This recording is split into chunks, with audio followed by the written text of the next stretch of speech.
Now, before we get into this video, I'd just like to talk about something. People ask me how I get my ideas for Breath of the Wild theories, and honestly, I generally just write down any ideas that come to mind. Not all of these end up actually becoming episodes, but sometimes I'll get those few. I've also made videos that originated from other viewers' ideas, such as the Great Plateau and Ridgeland Fall theories. And having you guys as a part of these videos is something I want to do more of, since it's because of you that I can even do all this. So I thought of a small little way to include you guys in a future video. I've wanted to do a theory for a while about what would have happened if Link survived the Great Calamity. But to make things interesting, I want to hear your thoughts on the outcome. The assumption is that the champions and kings still died, and that Link and Zelda made their way to Hateno Village without Link passing out and recovering in the shrine. In this scenario, Zelda also will have never used her sealing power. Consider not only the short-term outcome, but whether they would ultimately be successful in defeating Ganon. Post your thoughts in the comments below, and your comment may be featured in the future episode. Now then, back to today's program.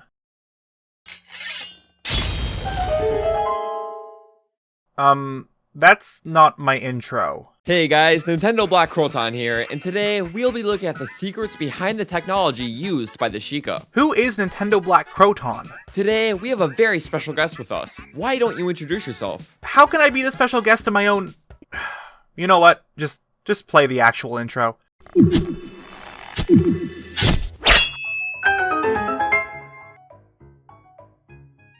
We've talked about Hyrule Castle's columns and their hidden purposes. We've talked about the Sheikah Slate and how dangerous it really is. We've even gone as far as using real-world physics to calculate if a fictional character could survive a jump in a fictional world. So why haven't I done a video on the technology itself? Good question. I don't know. But after playing a previous game, The Legend of Zelda Skybound Blade, it's gotten me thinking about the technology we see in Breath of the Wild. And we may just have the answer that explains everything we wanted to know about it, plus more. When it comes to Breath of the Wild, one of the most interesting things about it is the technology you find and how it contrasts to the ruined kingdom of Hyrule. These include the Sheikah Towers, Divine Beasts, Shrines, Guardians, Hyrule Columns, and of course, the Sheikah Slate. This, along with the cutscene from Impa, makes it clear that the Sheikah were a highly advanced civilization 10,000 years ago. But this comes with many questions. First of all, how can technology that is 10,000 years old work and look as if it's brand new? And if there was a source of ancient power utilized by the Sheikah, can we find out what it is and if it shows up anywhere within the game? The best way to begin our search is to look at what is every beginner's worst nightmare.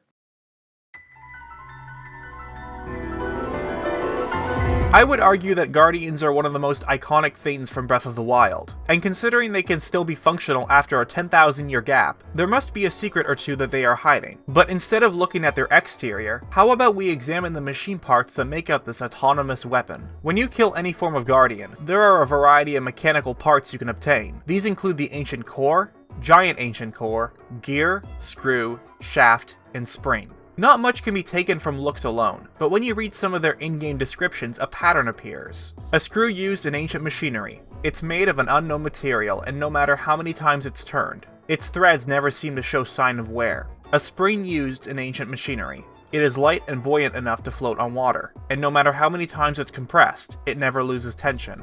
A gear used in ancient machinery. Despite being incredibly old, its build quality is leaps and bounds above anything built using current technology. The thing that connects all these items is their timeless feeling. A screw that never wears, a spring that never loses tension, along with a gear with build quality leaps ahead of current technology. Considering the gap of time, these machine parts wouldn't be nearly in as good as condition as we see them. But how would this all connect to Skybound Blade, Skyward Sword? I mean, the most relatable thing found in that game will be the Lanero mining facility. Looks like you've figured out where I am going with this. Don't worry, I've got it from here. Within Skyward Sword, there lies a factory-like dungeon that is located in the Lanayru Desert. It's a very technologically advanced facility that is run by the ancient robots. What is this factory used for? Well, it is heavily implied that this is a factory for Timeshift Stones. What are Timeshift Stones? Aside from being a really cool game mechanic, they have the ability to manipulate time of the area surrounding it if struck by Link.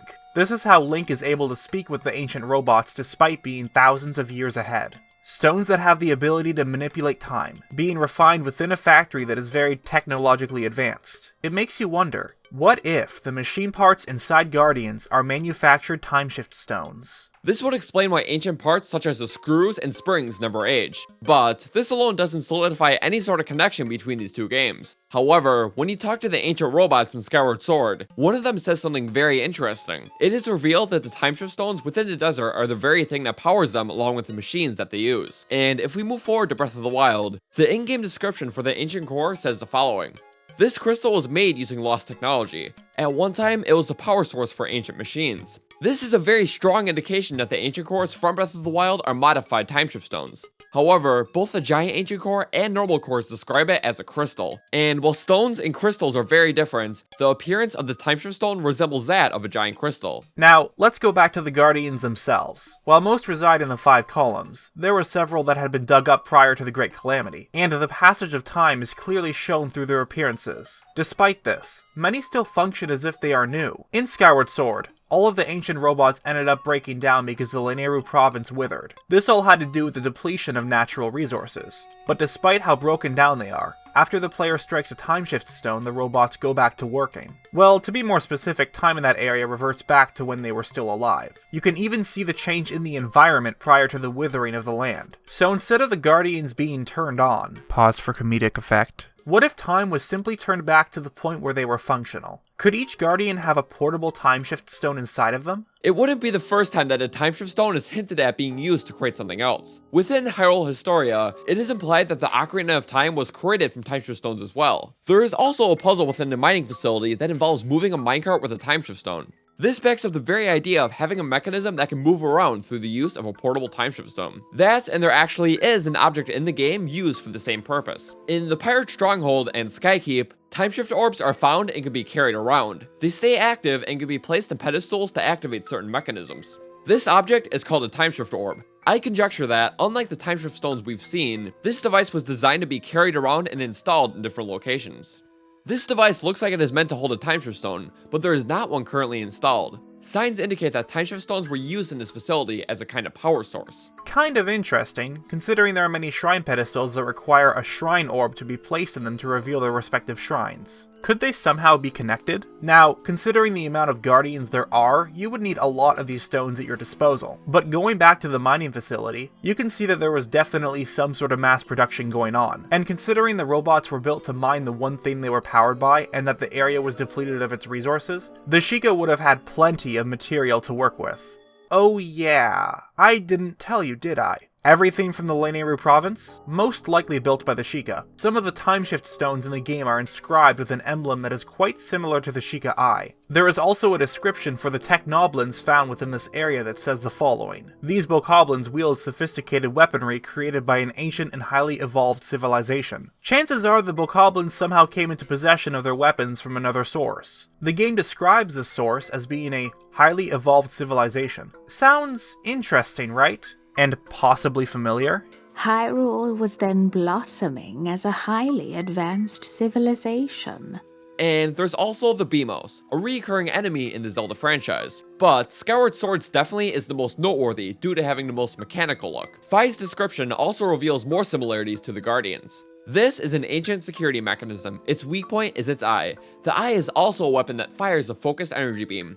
A machine that has an eye, which is both its weakness and fires an energy beam? This is definitely not a coincidence. This could very well be an early form of the Guardian design. We have seen many offensive types such as the Stalker and the Skywatcher, but there are ones that serve as defensive units in locations like Hyrule Castle and the Forgotten Temple. And in this case, Beamos and the Factory seem to be more on the defensive side. If both the Guardians and Beamos from Skyward Sword are related, the chances that the Sheikah were responsible for the ancient robots and other technology in Lanayru is very high. Already 5 pages into the script, but believe me, there is more. As you know, Timeshift Stones are blue. You know what you see a lot in Breath of the Wild? Blue. More specifically, every single item created by the Sheikah. What if not just the Guardians, but all other technology made by the Sheikah utilizes the power of Timeshift Stones? How can all of this be explained? Look no further than the Ancient Furnace. Yeah, I get what you're thinking. It's blue. Who cares about that? Well, funnily enough, the answer can be found in the loading screen of the game. These energy furnaces glow with a blue flame. They are said to be the creations of the ancient Sheikah race. It may be true, as they've been burning for 10,000 years. A furnace that burns for 10,000 years. It once again gives off that timeless feeling similar to the machine parts in Guardians. But that's not all. Have you ever noticed something about them? This is the Ancient Furnace, and this is a main control unit for a Divine Beast. That's right, each Divine Beast in the game is actually powered by an Ancient Furnace. Plus, similar to the Guardians, all the Divine Beasts were dug up after laying in the ground for thousands of years, and yet they function completely normally. In fact, here's a description of a decayed Guardian in Breath of the Wild. The Sheikah of ancient Hyrule developed this as a weapon to combat Ganon, but it was destroyed during the Great Calamity. Ages of weather and neglect have left it in a state of disrepair. Approach with caution. Some of these derelict models have been known to awaken from stasis and attack when approached. This description makes it very clear that some sort of damage would be done to the Guardian after years of inactivity. And this is only describing the damage done to it for 100 years. With that logic, the Divine Beast shouldn't even be able to turn on after 10,000. But there's one little problem with the Ancient Furnace being a Timeshift Stone. It's not a stone, but instead a flame. How could they be connected? Well, maybe the Sheikah found a way to convert the stones into different states of matter. This is very hypothetical, but could we logically explain everything by using this idea? To start off, let's talk about the 4 states of matter. We have solids, liquids, gases, and plasma. Can we find technology within the game that could be fit under each category? Solids is pretty easy, since we have the machine parts that come from the Guardians. Plus the idea that shrine orbs are a form of timeshift orbs. Some of the timeshift stones from Skyward Sword also have a very similar shape to the 5 columns around Hyrule Castle. How interesting. And when you upgrade the Sheikah Slate with the different runes, the structure turns a bluish color that is very similar to the Timeshift Stones in Skyward Sword. Not only that, but when you upgrade the tablet, a drop of the same shade of blue is absorbed by the Sheikah Slate. This is in the form of a liquid, the 2nd state of matter. And we've already talked about the Ancient Furnace and Blue Flame, which could be considered the gas state of the Timeshift technology. But what about plasma? There is a good chance that the Guardian's laser beam attack in the game is created from a Timeshift Stone in its 4th state of matter. If we look at the Ancient Helm, an object that can be purchased from Robbie, it says the following. This headgear is the result of Robbie's research. It uses Guardian parts to decrease damage from ancient energy attacks. The game describes Guardian beams as an ancient energy attack. We know that the Timeshift Stones were ancient power sources for the robots and machinery in Skyward Sword, so this helps validate this theory, until a compelling argument is brought up. Could the ancient energy referenced simply be electricity? The Technoblins wield a weapon that uses electricity, and plenty of the machines in the factory don't necessarily have to run on Timeshift Stones alone. So is this theory busted? Actually, no. Within the description for the ancient short sword, it is confirmed that the power used to create it is lost in modern age. And yet, we see many weapons that utilize the element of electricity. Shock arrows are imbued with the power of electricity. The lightning and thunderstorm rods shoot balls of electricity, and so on. In fact, the only description we need to read is from the Great Thunderblade, where it confirms that the weapon was forged by the Hyrulean royal family. It proves that they had access to this technology at that time, and therefore this isn't the ancient energy described by the headgear. But with that said, with this theory, it would mean that the 2 main power sources in the game are electricity and Timeshift Stone technology. So let's go back to the idea the Guardian attacks are plasma. Plasma is, at its most basic, hot ionized gas consisting of approximately equal numbers of positively charged ions and negatively charged electrons. But what's interesting is that plasma is both naturally and artificially generated. 2 examples are lightning and neon lights. Both of these have something in common, electricity, and Breath of the Wild also has electricity in it.